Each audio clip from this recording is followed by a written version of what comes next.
Mitra bisnis, berdasarkan hasil diskusi Kementerian Energi dan Sumber Daya Mineral dengan Bappenas menyimpulkan adanya anomali terhadap pengelolaan sumber daya alam. Berdasarkan diskusi itu, beberapa wilayah di Indonesia ini yang kaya akan sumber daya alam justru angka kemiskinannya cukup tinggi. Salah satunya adalah di Provinsi Sumatera Selatan. Nah, apa komentar Anda mengenai daerah yang kaya sumber daya alamnya namun angka kemiskinan masyarakatnya tinggi? Silakan berikan komentar di 633-9160, WhatsApp call di 0816-924-924. Ya, itu sebetulnya umum sekali ya, di mana daerah yang kaya itu miskin, ya seperti di Aceh, ya kemudian di Papua, di Kalimantan. Nah, sebetulnya kan ada yang namanya bagi hasil ya, dari pemerintah pusat ke pemerintah daerah. Nah, justru dengan adanya kekayaan itu, bagi hasil seringkali dikorup. Ya, kemudian kepala daerah yang terpilih itu pertama dia tidak mungkin ya membangun sesuai kebutuhan masyarakat. Jadi terutama ya untuk meningkatkan kualitas sumber daya manusianya itu tidak diperhatikan.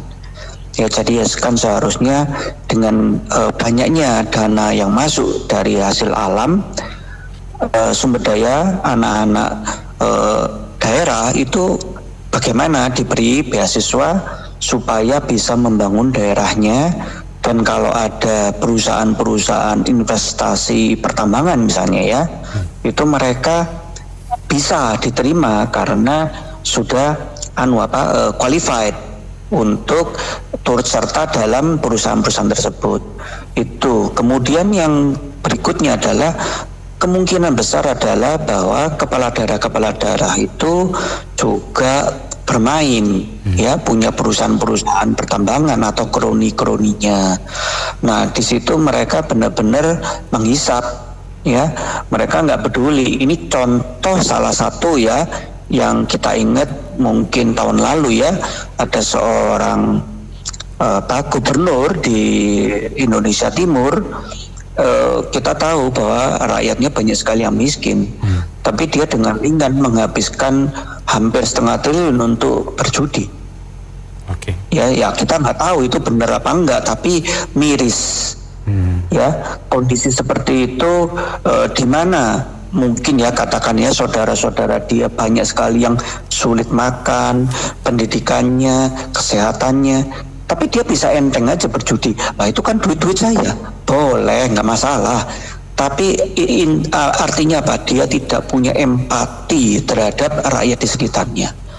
Nah, kalau semua itu kemudian ditimpakan ke pemerintah pusat, pada pemerintah pusat itu kan dari Sabang sampai Merauke termasuk daerah-daerah terpencil, nggak bisa. Kan itu harus mendelegasikan ke pemerintah daerah, baik gubernur, wali kota, bupati. Nah, ini diskusi yang sangat-sangat menarik bahwa kita ini memang masih salah di dalam pengelolaan sumber daya mineral kita, sumber daya alam kita.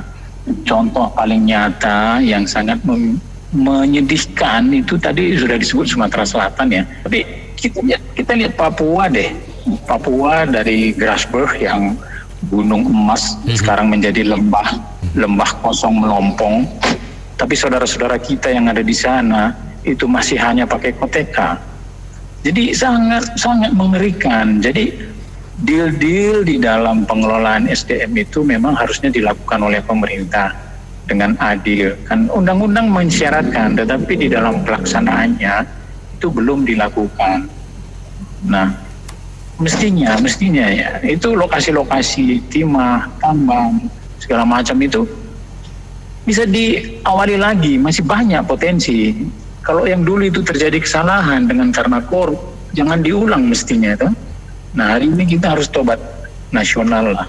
Dan contoh yang paling baik sebetulnya itu pola kelapa sawit. Kelapa sawit itu ada yang namanya inti plasma, ya 60-40%. Nah, itu sebetulnya itu pola yang baik itu. Coba bisa diulang-ulang itu. Nah, jadi sudah ada yang sektor yang bisa berjalan untuk mengangkat harkat masyarakat yang ada di sekitarnya, tapi tidak dilakukan di posisi tambang yang lain gitu. Nah, di pola Pirka KPA misalnya di kelapa sawit itu bisa diulang, investasinya itu termasuk dibiayai gitu. Nah, jadi jangan full swasta semua, kapitalis. Nah, itu semua harus dirancang lah. Jadi kembalilah kepada mekanisme yang sebetulnya ada, tinggal ngulangi. Kalau budaya korup itu dihindari, sebetulnya bangsa ini sangat maju dan sangat kaya ya. Utang kita bisa kita bayar lunas segera gitu sih. Mungkin itu yang mungkin kita ya positif ke depan, bisa nggak kan gitu. Terus penegakan hukum itu apakah memang ya benar-benar mereka ini kejaksaan, KPK dan segala perangkat-perangkat hukum yang lain itu benar-benar memang mau dibuatkan sebagai instrumen hukum. Ini pertanyaan yang sangat mendasar gitu loh. Nah, barangkali itu aja sih. Baik. Tapi kita hanya kalau diskusi teriak kayaknya sih akan begitu-begitu aja nanti depannya juga. Kasihan negara dan bangsa kita. Kebanyakan daerah yang kayak sumber daya alam itu miskin, salah satu yang paling penting itu karena pemimpinnya korupsi. Ya kan? Kita bisa lihatlah misalkan di Papua ya, itu kan gubernurnya kerjanya main judi waktu itu yang kemarin-kemarin itu, ya kan? Dia main judi. Bupati-bupatinya banyak kan ada di Jakarta. Itu di Papua tuh beberapa itu seperti itu. Kalau di khususnya di Sumatera dan wilayah kaya lainnya ya tadi kan Sumatera Selatan kita ingat dulu ada gubernurnya korupsi juga. Nah, ya itu selama korupsinya nggak diberantas, nggak ada hukuman mati, dengan pejabat ya seperti itu. Itu bagian daerah itu sudah cukup baik asal benar-benar dimanfaatkan bukan dikorupsi. Itu aja Pak. Kita masih ingat ya pada saat Pak Jokowi dihujat, emang rakyat makan semen, emang rakyat makan beton cor. Ketimpangan daripada, maksudnya gini, ekonomi Indonesia stagnan dan tidak bisa membangun ekosistem dari industri kita. Itu kenapa? Karena kan ekornya tinggi. Ekor itu sebenarnya kan terdiri dari 4 kategori. 1, penegakan hukum atau kepercayaan investor terhadap negeri atau tempat investasi. Yang kedua, infrastruktur. Yang ketiga, SDM-nya. Yang keempat, perlengkapan daripada ekosistemnya. Karena kita nggak pernah membangun infrastruktur, ketinggalan sekian lama, sehingga membuat kita itu tertinggal di dalam membangun ekosistem industrinya. Tapi sekarang udah beda karena Pak Jokowi udah membangun ekosistemnya. Membangun infrastrukturnya. Jadi ekornya itu sedikit lebih bagus daripada tidak ada infrastruktur. Dan hilirisasi yang sudah dikerjakan di daerah-daerah yang sudah dikerjakan itu sebenarnya pertumbuhannya tinggi, 7, sekian, 8, sekian, bahkan ada yang 9, sekian. Baik itu hilirisasi nikel maupun setengah nikel jadi dan sebagainya. Akan tetapi kalau masih ada rakyat yang miskin, itu sebenarnya menurut saya adalah yang salah kepala daerahnya. Karena kita manusia itu baru bisa kaya itu dalam arti sejahtera aja ya, nggak usah ngomong kaya ya.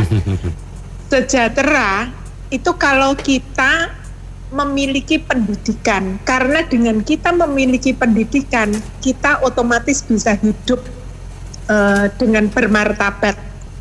Tapi kan pendidikannya juga tidak dilakukan. Lah, infrastruktur daripada pendidikan, jadi artinya sekolahnya juga nggak diberesin, hal seperti itu ya. Terus contoh seperti di NTT dan Papua itu, kalau mau ke sekolah aja jalannya udah berapa lama, berapa panjang, kayak gitu ya, infrastrukturnya nggak ada. Bukankah itu tanggung jawabnya daripada kepala daerah? Lah, kalau kepala daerahnya menjadikan dirinya sebagai raja-raja kecil, kan ini repot. Ditambah lagi belum fungsi BPK-nya mandul. Lah, pertanyaan saya, para pakar dan para politisi yang menghujat-hujat IKN dibangun emang untuk setan yang tinggal di situ? Ada kan kata-kata itu? Maaf ya kalau ada orang Kalimantan yang mendengarkan saya ngomong, saya tidak maki Kalimantan tempatnya setan, tapi saya hanya mengulang ulasan ini yang dilakukan oleh elit ya di negeri ini. Lah, hal seperti itu kan nggak lucu gitu ya. Kenapa? Karena Kalimantan itu penghasil kopi, karet, pala, kelapa sawit. Kelapa sawitnya itu kalau nggak salah 7.000 ton, 7 juta ton, kayak gitu-gitu. Hasilnya loh ya itu ya. Jadi in general total itu segitu gitu ya. Jadi bukan 1 juta ton loh, 7 juta ton kayak gitu ya. Terus ditambah lagi belum tambang batu bara, gas yang dipakai untuk PLN dan sebagainya. Apakah rakyat Kalimantan itu nggak sakit hati toh? Kalau baru mau dibangunin IKN, jadi artinya seperti ibu kota yang aslinya di Jawa dipindahin ke Kalimantan aja kita udah rame-rame maki-maki, nggak karu-karuan. Apalagi gimana kalau Papua dan NTT yang sudah pemerintah daerahnya tidak ngurusin rakyatnya, cuman kerjanya korupsi dan main perempuan. Terus ditambah lagi elit yang ada di Jakarta kerjanya cuman maki-maki doang. Coba bayangin kalau misalnya Kalimantan itu bersebelahan dengan Malaysia, lalu Malaysia mengakuisisi Kalimantan, kita pasti maki-maki Malaysia kan? Akan tetapi kalau Kalimantan dilecehkan oleh bangsanya sendiri, emang mereka salah kalau diakuisisi oleh Malaysia. 1, 2, Papua. Kalau nanti diambil alih oleh Australia, emang kita nggak perang dengan Australia. Tapi kalau Pak Jokowi bangun sampai ke Papua, kenapa kok yang namanya MMD aja yang setingkat menteri levelnya masih bisa kampanye mengatakan bahwa kalau Papua sih saya nggak bingung, paling juga persentase penduduknya berapa, hasilnya berbeda, suara itu cuman menghasilkan sekian persen. Bukankah itu amat sangat menyakitkan kayak gitu? Lah, hal-hal seperti ini nanti tapi kalau Papua protes dan akan merdeka, kita mengatakan mereka pengkhianat. Gimana sekarang? Saya mau nanya, lah kenapa kok kita pilih kepala daerahnya seperti itu dan kita tidak juga maksudnya membenahi elit politik yang ada di Jakarta. Terus habis itu tapi kita sekarang teriak-teriak kalau ketahuan bahwa sumber daya alamnya banyak, tapi yang dimarahin adalah pusat karena mengambil jatah daripada daerah. Nah, itu kan ya celaka juga. Makasih. Angka kemiskinannya tinggi ya. Nah, selama ini puluhan tahun ini digaji rakyat, apa analisa mereka? SDM plus Bappenas lagi ya. Kerjanya mereka puluhan tahun ini apa? Yang dilihat apa? Apa hanya duduk-duduk saja? Kenapa zaman sudah digital baru melek mata? Itu cuma sebagian saja. Kita lihat di Papua itu bagaimana rakyatnya sampai kayak begitu, nggak terbangun. Jadi kembali lagi saya bilang, kita tonton saja lah. Ya, saya pikir ini dampak dari kebijakan yang sangat Jawa sentris ya. Kita prihatin. Seharusnya kalau bicara pendapatan yang dihasilkan oleh daerah tersebut, maka Papua itu harus jadi provinsi terkaya nomor 2 atau nomor 1 di Indonesia. Tetapi karena memang sistem anggaran kita itu antara anggaran pusat dan anggaran daerah, walaupun pajak-pajak itu, apalagi pajak mineral itu banyak dari daerah tersebut, tapi diambil untuk pusat. Hanya pajak-pajak beberapa jenis lah, pajak hotel dan hiburan, pajak samsat, itulah yang dikasih ke daerah. Sehingga distribusinya tidak merata. Dan sangat Jawa sentris. Bayangkan Pak, ke Bandung itu sudah ada jalur puncak sejak zaman dulu, sudah ada jalur MBZ ya. Kemudian sudah ada jalur tol yang di bawahnya, sudah ada bus mau dibangun. Ini kan menunjukkan adanya juga pemikiran yang tidak Indonesian sentris, tapi Jawa sentris. Saya nggak tahu, mungkin teman-teman di Bapeda atau di Bappenas banyak diisi oleh, ini bukan masalah rasial, tapi banyak diisi mungkin oleh orang-orang tamatan ITB Bandung atau orang-orang Jawa Surabaya. Sehingga ketika putra Aceh, putra Medan, putra Kalimantan Utara itu tidak hadir dalam diskusi-diskusi penting penganggaran itu, ya provinsi lain itu yang 29 lain atau 30 lainnya itu miskin selalu gitu. Jadi yang duduk di situ tuh mungkin ya orang Surabaya, orang Semarang, orang Jogja atau orang Bandung gitu. Sehingga anggaran itu mereka sedot membangun kampung halamannya dari sumber yang didatangkan dari provinsi lain, yaitu dari Jambi, dari Bengkulu untuk hutan untuk sawit dan lain sebagainya ya. Sehingga saya pikir, saya khawatirkan tidak salah memang ada provinsi-provinsi yang berpikir kenapa kami nggak berdiri sendiri ya. Karena pemerataan itu tidak ada. Nah, oleh karena itu sudah layak Menteri Keuangan itu Pak Prabowo menggantinya dengan menteri yang punya hati nurani. Jadi jangan hanya punya pemikiran, otaknya pintar, tapi tidak punya hati nurani. Sehingga rakyat itu miskin sekarang, daya beli. Masa di DPR dikatakan pajak APBN kita meningkat karena gaji para karyawan kaum menengah itu meningkat? Nggak ada, Bu. Itu yang ada pajak tertimbang rata-rata itu yang Anda naikkan luar biasa. Memotongnya di bulan Maret, April, Mei, menjerit semua karyawan di Jabodetabek dan seluruh Indonesia. Kok bisa Anda katakan bahwa gaji mereka yang naik? Nah, akhirnya sekarang bahkan CNBC merilis daya beli itu turun, stagnan. Nah, jadi memang Pak Prabowo sebagai presiden yang terpilih jangan pakai menteri yang ala begini. Ini sangat Amerika sentris sekali orang berpikir kayak gini. Dia menganggap rakyat itu atau subsidi itu beban. Rakyat adalah beban. Jadi dia punya paradoks. Sumber duit hidup dia adalah dari pajak, 78% dari pajak, dari rakyat disedot.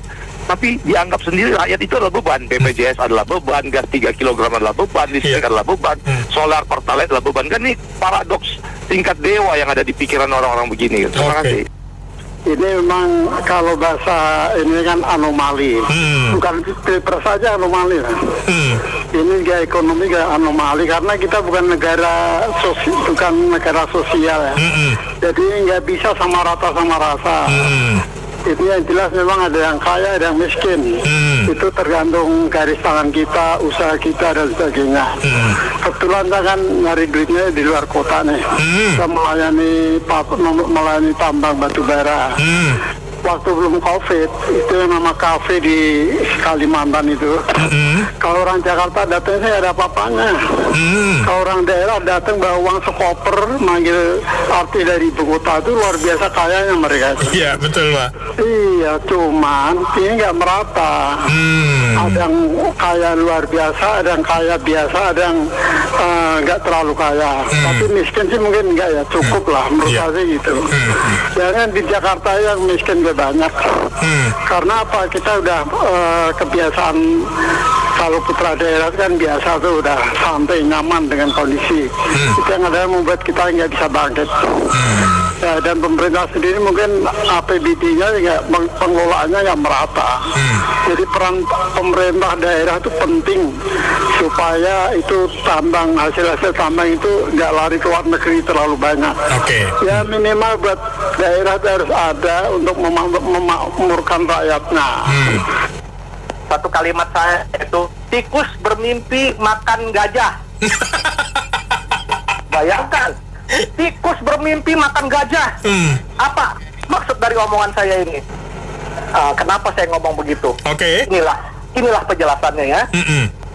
Ini sudah sifat mental orang Indonesia, pejabat Indonesia, itu kebanyakan gaya. Jadi gubernur gaji cuma 100 juta, istrinya 5. Belum termasuk selingkuhan yang nggak bisa dihitung di mana-mana. Bayangkan, untuk satu selingkuhan aja bisa minta dibeliin mobil, minta beliin apartemen, bisa minta dibeliin tas Hermes. Dari mana duitnya? Ya itu aja pikir. Ditambah lagi, sudah sama seperti orang gitu loh. Gaji cuma 2 juta, tapi kreditnya iPhone. Kredit mobilnya Lamborghini. Bayangkan dari mana dia bisa bayar semua cicilannya. Nah, jadi intinya gini loh, ini kekayaan ini sebenarnya kebijakan pejabat daerahnya itu kebanyakan gaya, melakukan sesuatu yang tidak dibutuhkan rakyat gitu loh. Bikin proyek-proyek mercusuar yang kelihatannya heboh-heboh, bikin ini, tapi dampaknya bagi masyarakat nggak ada gitu loh. Iya gitu loh, bikin stadion, misalnya begini nih. Ini sudah kebiasaan dari pusat dan daerah ya. Dan bahkan di daerahnya baru-baru ini berita-berita ini yang lagi panas nih. Ada wakil menteri sampai berlapis-lapis. Bayangkan. Itu gaji dari mana kalau nggak pakai gaji daerah? Wakil menteri 1, wakil menteri 2, ada asisten menteri 1, asisten menteri 2, terus ada lagi asisten tukang bawa tasnya menteri 1, asisten tukang bawa tasnya menteri 2, terusnya juga ada asisten yang ngurusin selingkuhan 1, ada asisten yang ngurusin selingkuhan 2. Iya kan? Gimana nggak habis uang negara di situ hanya untuk ngurusin begitu-gitu doang? Ya kan? Jadi ibaratnya begini lah. Jadi kalau misalnya kita mau bikin proyek, itu pastikan bahwa itu bermanfaat bagi masyarakat dan berjangka panjang. Jangan bikin jembatan baru 2 bulan ditusuk pakai jari udah jeblos. Betul kan? Bikin jembatan baru 2 bulan naikin motor udah kejeblos, orang nyemplung ke sungai. Karena udah bangunannya salah-salah. Proyeknya 1 triliun, tapi harga proyeknya sebenarnya dibangunnya cuma 1 juta. Bayangkan, untungnya banyak banget tuh korupsinya kan? Iya gitu loh. Jadi intinya sebenarnya gini loh. Sebenarnya semua ini bergaya dari sifat dari pejabatnya, kebanyakan gaya. Sifat kebanyakan gaya itulah harus itu. Nah, sebenarnya juga tugas KPK itu harus bisa mengawasi pejabat-pejabat yang kayak kebanyakan gaya gini lah, yang palingnya flexing, yang kayak gini-gini juga harus diawasi bener loh. Terutama juga menteri aparatur negara ini. Saya perhatikan menteri aparatur negara tuh makan gaji. Coba berapa kali tuh menteri aparatur negara mengumumkan negara yang mengumumkan pejabat yang bermasalah? Nggak ada. Yang ada cuma krocok-kroconya doang, yang aparatur di bawahnya yang kecil-kecil doang yang dia tindak, yang di pejabat yang di itu mana ada aparatur negara yang menindak atau nggak memecat misalnya, atau nggak bahkan merekomendasikan untuk diganti itu kepala daerah. Nggak ada. Ya, jadi berarti gini, intinya semuanya, segala hal itu harus diperhitung secara matang. Ya, jadi gini, memang kalau saya sih membacanya bahwa perencanaan pembangunan baik Bappenas, APBN maupun APBD itu tidak jelas fokusnya gitu. Sekarang masalah Jakarta saja, itu pekerja informal itu 37%. Saya nggak tahu di Sumatera Selatan. Artinya bahwa memang lapangan kerja ini menjadi penting gitu ya. Seperti tadi disebutkan bahwa di daerah yang kaya dengan sumber daya alam, bagaimana pengelolaannya? Sekarang masalah sistem transportasi, bagaimana pemberdayaan petani. Justru kalau di negara-negara Eropa itu petani bisa benen gitu ya, karena apa? Hasil pertaniannya jadi jelas gitu, tidak seperti ini. Ketika dia panen, harganya turun. Begitu dia udah habis, harga naik lagi. Jadi memang yang untung adalah tengkulak dan pedagang gitu. Petani mah tetap aja seperti itu, belum lagi kena hama dan seterusnya. Jadi saya kira kepedulian pemerintah daerah maupun pusat terhadap sistem perdagangan, pertanian itu harus lebih jelas gitu. Jangan seperti sekarang masih banyak itu. Di Jakarta saja banyak masih penduduk miskin itu sekitar 9%. Ya. Bagaimana mengatasinya? Tentunya lapangan kerja. Jadi pekerja informal juga 37%. Bagaimana ini persoalannya? Makanya lihat aja ojol itu begitu banyak di Jakarta, dan ternyata dari Bodetabek itu datang ke Jakarta untuk nyari uang. Waktu saya tanya, Mas ini kenapa nyari uang di sini? Di daerah kami nggak ada Pak yang mau narik ojol Pak, jadi saya ke Jakarta. Coba bagaimana nggak kasihan gitu ya. Jadi saya kira APBN, APBD itu sebagai stimulus harus lebih jelas. Korupsi harusnya sudah dibatasi. Jangan seperti sekarang, korupsi itu luar biasa, di mana-mana ditemukan. Jadi yang kaya itu ya para elit dan pengusaha gitu. Sementara rakyat ya tetap aja nggak berdaya. Saya kira gitu deh, terima kasih. Komentar pertamanya benar juga. Cuma negara kita kan termasuk ya gak gitu, negara kaya ya. Kenapa Tiongkok dulu menciptakan, dulu kan kerajaan kan dihapus, nggak ada keadilan. Yang enak makin enak kan raja, yang belakangan diciptakan ya sosialis komunis itu merata. Jadi kalau nggak gitu Tiongkok lebih bahaya situ. Kekacauan manusia 1,4 miliar. Nah, jadi merata, mereka tuh mengontrol sampai ke bawah-bawah sistemnya. Kok kita nggak tahu deh gimana sistem kita sini. Pemerintahnya seperti kekayaan alam kita, ya nggak? Keadilan sosial bagi seluruh Indonesia, nggak tahu lagi gimana menciptakannya. Seperti contoh di Kalimantan, di Sumatera, ya nggak? Yang kelapa sawit, yang gali itu batu bara. Nggak tahu gimana cara membagi hasilnya. Rakyat Soro diperhatiin nggak? Soalnya kan mereka di Kalimantan kan dia punya tanah cara turun-menurun, tanah adat. Nggak tahu mereka ngatur gimana. Ya, tergantung pusat pemerintah. Ya tergantung sekarang pemerintah yang baru bisa ngatasi kemiskinan. Nah, seperti banyak orang desa-desa datang ke Jakarta yang nggak jadi ojol, itu kan paling kacau. Kedua juga ketika penduduk harus dibatasi. Kalau makin banyak penduduk kan susah urusnya. Apalagi sumber daya manusia kita yang kursusnya ya nggak, peradabannya kurang. Ya udah kacau. Semua akhirnya makin lama makin kacau. Itu pandangan saya. Keadilan sosialnya letaknya di mana? Yang korupsi ember-emberan aja banyak begitu kagak disita, hukumannya nggak jelas. Bisa keluar kemana? Di penjara aja kayak hotel. Nah yang orang susah aja kalau nyuni ayam aja sampai habis setengah mati. Gimana keadilan sosial bagi seluruh Indonesia-nya tuh nggak ada. Harus mencerdaskan rakyat dong pejabat-pejabat yang sekarang nih. Itu yang minum-minum SNI mana buktinya? Minuman teh botol, teh gelas merusak kesehatan rakyat. Masa depannya bagaimana jadi rakyat Indonesia ini? Kalau dari kecil udah kena diabetes, emang masih boleh dibikin tuh gituan? Minum sehari 5 gelas di jalanan semua banyak tuh bungkusan-bungkusan yang meracuni rakyat. Nggak boleh begitu, harus tegas dan jelas hukumannya. Harus dilihat demi kesehatan, mencerdaskan rakyat. Sekolah semua dibangun. Sekolah tuh di RS aja yang S1 S2 aja digratiskan, siapa yang mau dari sini. Yang di sini bagaimana dipersulit? Itu memang benar banget Bu. Saya nggak ngerti negara ini diatur bagaimana caranya. Itu udah jelas banget, minuman yang manis itu kan udah jelas banget bahwa itu gulanya gula yang ngawur banget gitu ya. Kok diizinin beredar gitu loh? BP POM-nya di mana gitu loh? Ya kan? Bikin rakyat makin miskin. Jadi nggak usah heran. Untuk berobat aja perlu nanti. Untuk generasi berikutnya belum lagi uang yang dari pusat, tambahan dari pusat.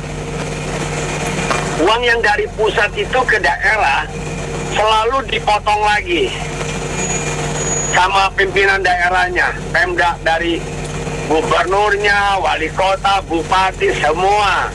Bagaimana bisa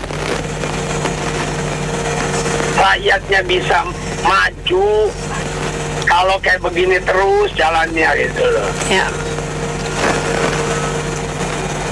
Itu yang namanya minuman yang manis itu udah dilarang Bu, nggak boleh. Iya. Kenapa kita masih boleh ya? Saya juga bingung ini negara itu. Barusan yang Ibu ngomong sih semuanya pada betul ya. Saya rasa betul. Cuman sekarang paling penting itu pejabatnya disuruh jawab, Pak. Iya. Ikut ini pas FM. Oke. Pejabat-pejabat tinggi sampai ke presiden siapa kemana suruh jawab, Pak. Sampai rakyatnya sih ngomong udah betul, udah cakep.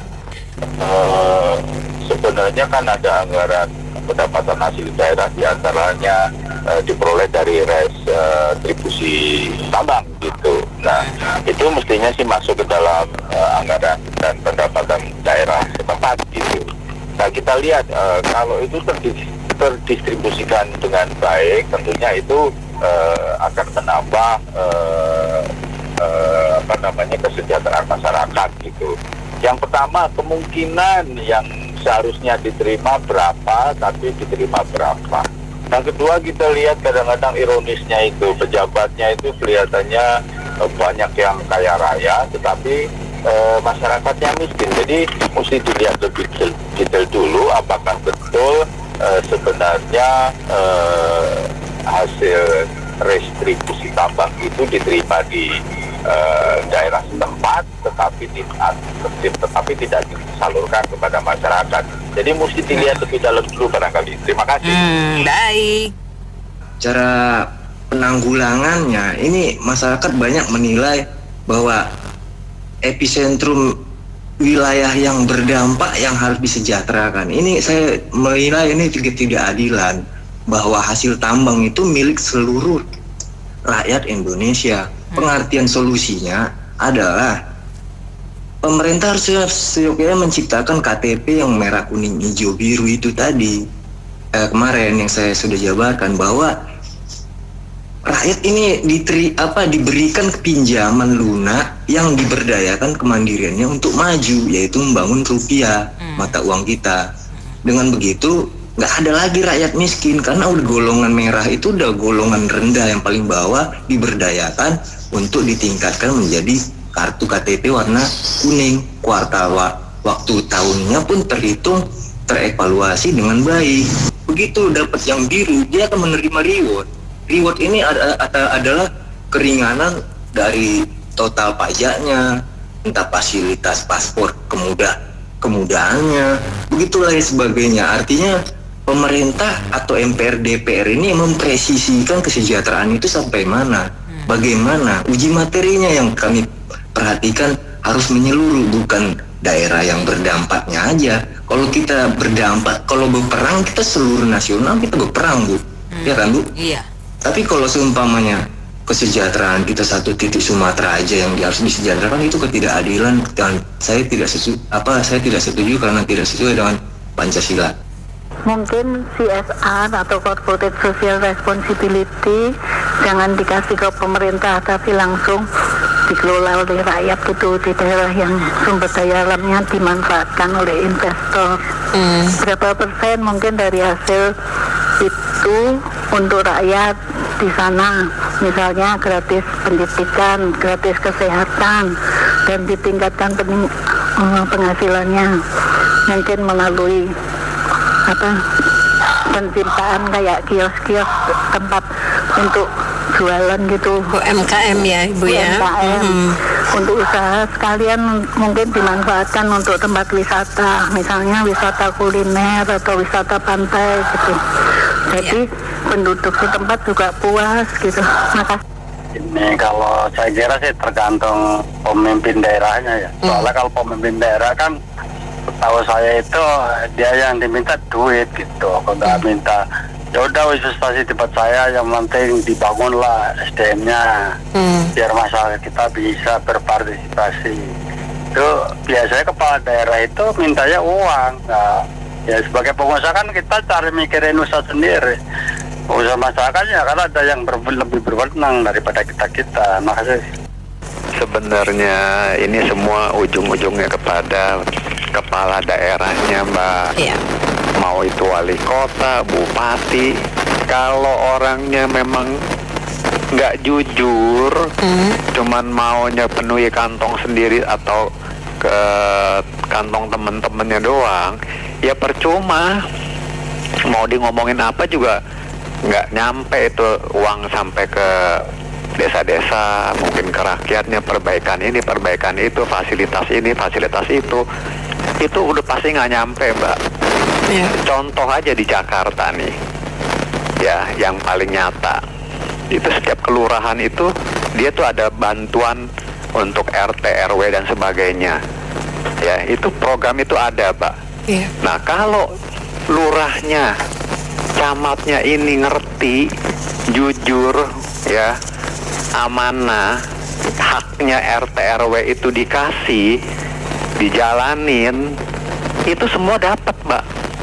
Termasuk di kelurahan saya, RT saya dapat, Mbak. Jalanan yang rusak diaspalin, itu fasilitas itu ada loh, Mbak. Nah, pertanyaannya nih, yang mereka ini mau jalanin apa enggak? Amanah apa enggak? Gitu loh. Dia ada rasa nggak nih cinta kepada rakyatnya, bangsanya sendiri, banyak yang kesusahan, bener nggak jalanannya diperbaiki supaya transportasinya jadi gampang, lalu lintasnya gampang, orang mau nanam sayur jadi nggak susah karena jalanannya rusak dan sebagainya, fasilitas lain-lainnya juga disiapin. Itu semua tergantung kepada kepala daerah atau pemimpin-pemimpin kecil di daerah. Kalau semuanya itu mau jadi raja, ya cuman penuhi kantong sendiri, ya mau ngomong A sampai Z percuma itu, apalagi kalau menterinya nggak pernah turun ke bawah, asal ABS gitu, ya susah, Mbak, ya. Sempat hilang satu hari ya Mbak Mary. Pak Rohman, ya Pak, istirahat sebentar Pak Rohman. Oh, tapi bagus-bagus saja ya kesehatannya. Alhamdulillah sehat Pak Rohman. Silakan, gimana komentarnya? Ya, saya ingin reminding ya. Dan ini yang saya sampaikan ini belum terlalu lama, nggak lebih dari setahun lah. Yaitu sebelum pemilu. Bahkan sebelum Pak Mahfud MD keluar dari kabinetnya Pak Jokowi. Pak Mahfud pernah mengatakan kalau Indonesia ini mampu mengelola dengan baik tambangnya, maka rakyat Indonesia akan memperoleh penghasilan 20 juta per bulan. Itu Pak Mahfud. Pada waktu itu Pak Mahfud masih ada di dalam kabinet sebagai Menko Kumham barangkali ya. Dan di dalam kabinet, ya nggak mungkin Pak Jokowinya nggak dengar lah. Orang saya aja dengar, masyarakat biasa. Artinya, kalau kepala daerah itu kan punya bos. Ada wali kota, ada bupati, ada gubernur. Bosnya kan di atasnya presiden. Jadi presiden tahu kalau tambang ini dikelola dengan baik, tapi apa yang terjadi? Tambang diberikan kepada ormas juga, beri kesempatan kepada ormas. Rusak enggak? Padahal sudah ada opini, ada korupsi di tambang timah itu 300 triliun apa itu. Mana penegakan hukumnya? Sebelum Pak Mahfud MD, bahkan sebelumnya lagi ya, jadi mungkin zaman Pak SBY ya, Ketua KPK Abraham Samad mengatakan hal yang sama. Dan kalau nggak salah Pak Mahfud mengcopy paste dari Pak Abraham Samad, mantan Ketua KPK. Kalau tambang kita dikelola dengan benar, rakyat kita akan memperoleh penghasilan ya, apa ya, ya kepala keluarga barangkali ya, per kapita barangkali 20 juta per bulan. Jadi sejahtera betul itu. Kok SDM Menteri Sumber Energi dan Sumber Daya Mineral baru sekarang? Telat dong. Jadi harus cepat itu. Hukum itu cepat tegakkan. Siapa itu koruptor-koruptor di tambang timah itu? Sikat. Ya. Ya kalau kepala daerah masih punya presiden. Presidenmu kan nggak peduli rakyatnya mau miskin mau enggak, misalnya ngasih bansos aja 200.000 sebulan, sehari 6.600. Masya Allah. Ya. Emang sih benar ya, itu otonomi daerah ini mengakibatkan adanya ketimpangan ya, karena kepala daerah itu kan punya wewenang sebagai raja-raja kecil. Mungkin dari RI1 kita menjelaskan ini ada subsidi dana untuk perbaikan di daerah, tapi tidak untuk dimanfaatkan buat kepentingan pribadi. Cuman pada pelaksanaannya seringkali, ya mohon maaf kalau saya salah penafsiran, itu sering disalahgunakan. Harusnya untuk perbaikan jalan, perbaikan kesejahteraan rakyat di daerahnya, tapi tidak digunakan sebagaimana mestinya, sehingga untuk memperkaya sekelompok orang gitu loh, baik itu ormas ataupun apa. Tapi kan itu rakyat perlu, apalagi tadi dijelaskan dieksploitasi bahwa daerah Sumatera Selatan hasil tambangnya baik tapi daerahnya miskin. Di Papua juga begitu. Jadi banyak daerah-daerah Indonesia, bukan hanya di Sumsel aja, mungkin daerah Papua atau lainnya masih belum terjangkau oleh tingkat kesejahteraan, makin banyak tingkat kemiskinan gitu loh. Nah ini seringkali tidak dilirik secara optimal ya, transparan, baik buat pemerintah pusat gitu loh, karena mereka punya keterjangkauan juga, karena pengejawantahan di daerah kan harus kepala daerah, ya kan, baik di sebagai gubernur, bupati ataupun wali kota di daerahnya masing-masing. Jadi ini betul-betul terpanggil untuk melakukan revolusi mental. Kalau mentalnya nggak ada, mental jadinya Mbak Meli.